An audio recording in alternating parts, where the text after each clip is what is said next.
ருத்ரதாமனின் ஜினாகத் அல்லது கிர்னார் கல்வெட்டு சுதர்சனா ஏரி எனும் நீர்நிலை உருவாக்கப்பட்டதை பதிவு செய்துள்ளது. இதற்கான பணிகள் சந்திரகுப்த மௌரியரின் காலத்தில் தொடங்கப்பட்டது. அசோகரின் காலத்தில் பணிகள் நிறைவு பெற்றது. இதில் சுதர்சனா ஏரி எனும் நீர்நிலை உருவாக்கப்பட்டதை பதிவு செய்துள்ள கல்வெட்டு எதுன்னு கேட்பாங்க.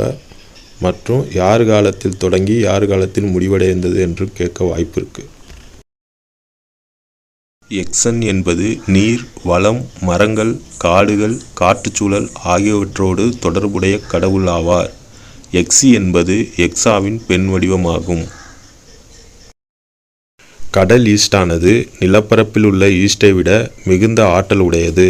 இந்த கடல் ஈஸ்ட் ரொட்டி தயாரித்தல், மதுவடித்தல், திராட்சை ரசம் தயாரித்தல், உயிரி எத்தினால் தயாரித்தல் மற்றும் மருந்து புரதம் தயாரித்தலுக்கு பயன்படுகிறது. இதில் கடல் ஈஸ்டானது எதை தயாரிக்க பயன்படுகிறது என்று கேட்பாங்க. படித்து வச்சுக்கோங்க. வெப்பமண்டல மழைக்காடுகள் உலகின் பெரும் மருந்தகம், வேர்ல்ட்ஸ் லார்ஜஸ்ட் ஃபார்மசி என அழைக்கப்படுகிறது.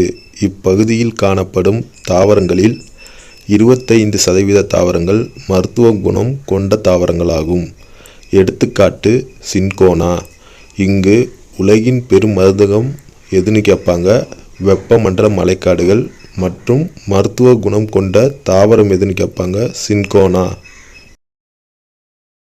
ஸ்ப்ரம் திமிங்கலத்திலிருந்து பெறப்படும் ஒரு வகை திடப்பொருளே திமிங்கல புனுகு ஆகும்.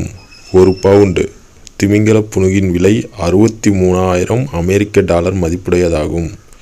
இது வாசனை திரவியங்கள் தயாரிக்க பயன்படுகிறது.